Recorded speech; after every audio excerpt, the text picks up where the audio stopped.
Je me dispose une chaise parce que je suis un peu chancelant.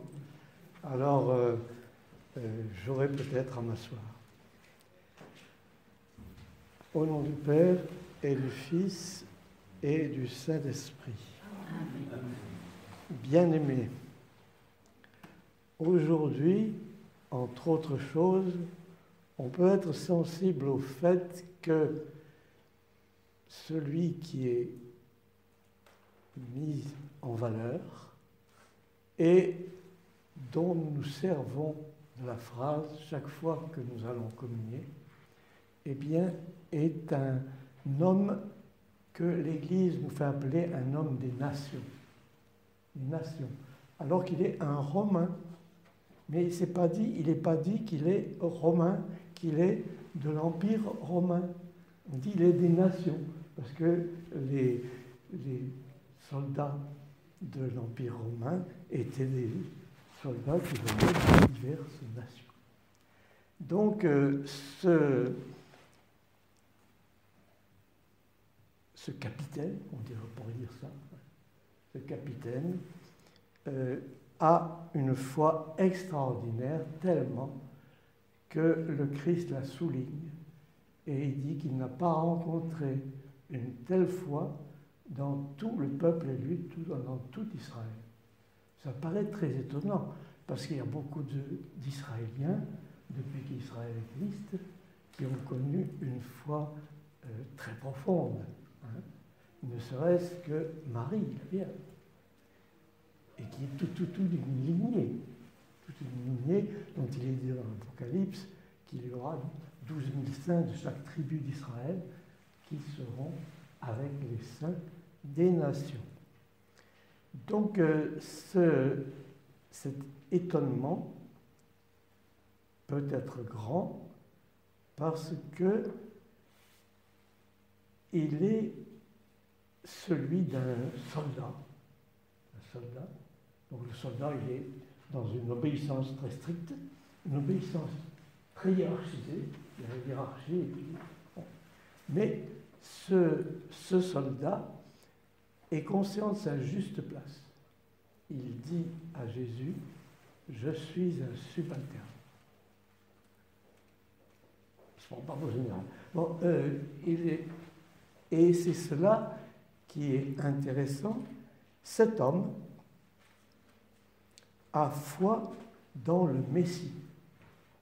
Une foi telle qu'il vient demander la guérison de son serviteur. Il nous montre que les gens des nations non encore baptisées, ou des nations qui ne sont pas la nation Israël, eh bien, ces gens-là peuvent être très sensibles à la présence divine et aller jusqu'à reconnaître que l'envoyé de Dieu, Jésus, est capable absolument de guérir.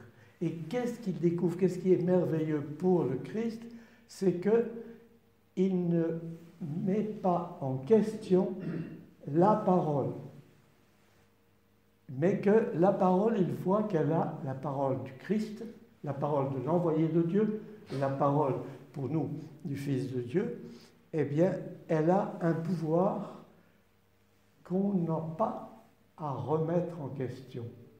Alors que toute la nation juive a passé son temps, et le passe peut-être encore, à se demander qu'est-ce qu'il faut penser de cette loi, comment interpréter, etc. Et ils vont jusqu'à, c'est ce que leur reprochera Jésus un jour, ils vont jusqu'à, dans la loi juive, il est dit, tu honoreras ton père et ta mère.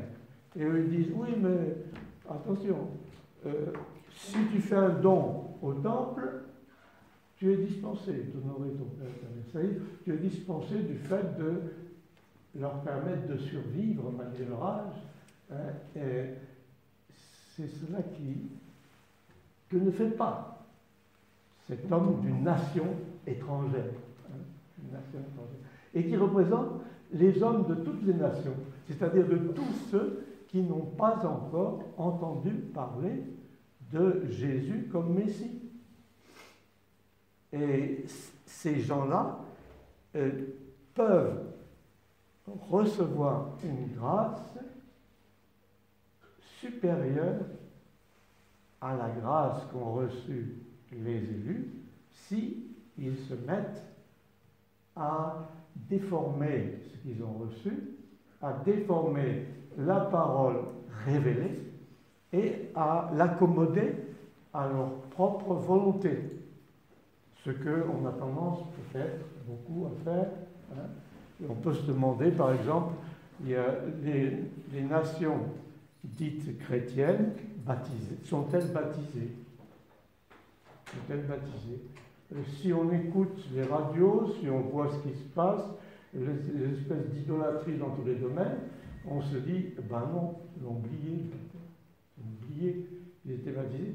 Donc les nations ne sont pas baptisées actuellement, vraiment, il faut qu'elles retrouvent la valeur de ce baptême.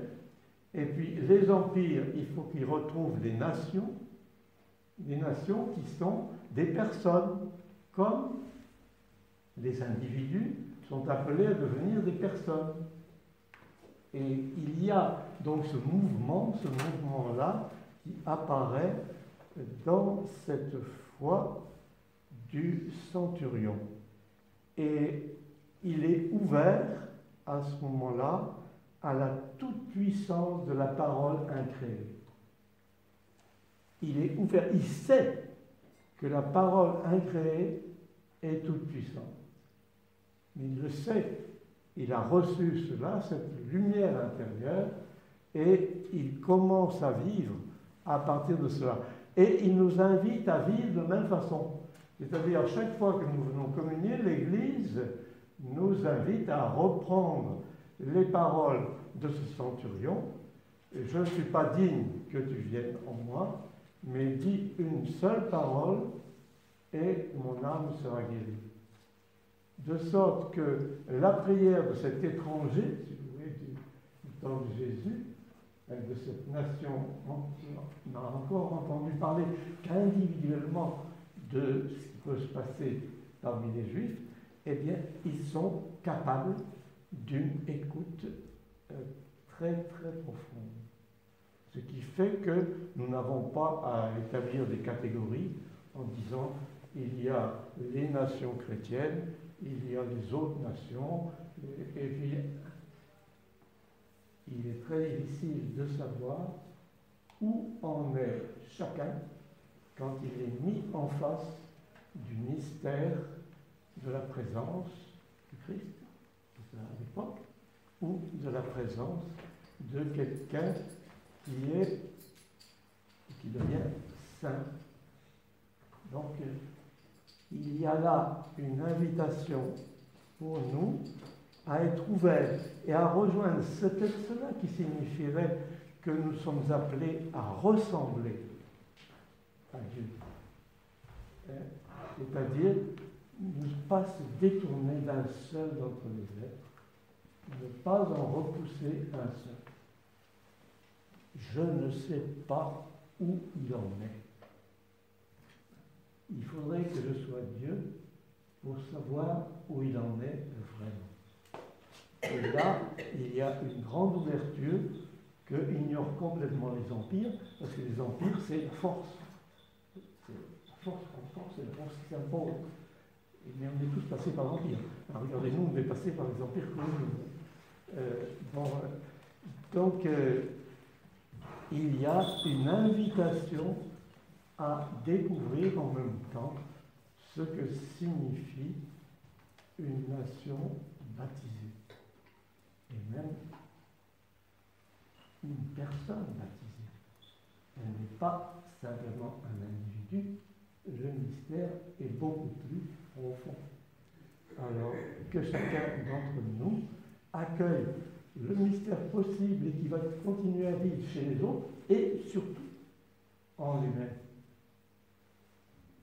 À ce moment-là, la lettre dont il est question et qui est le péché, eh bien, pourra être effacée.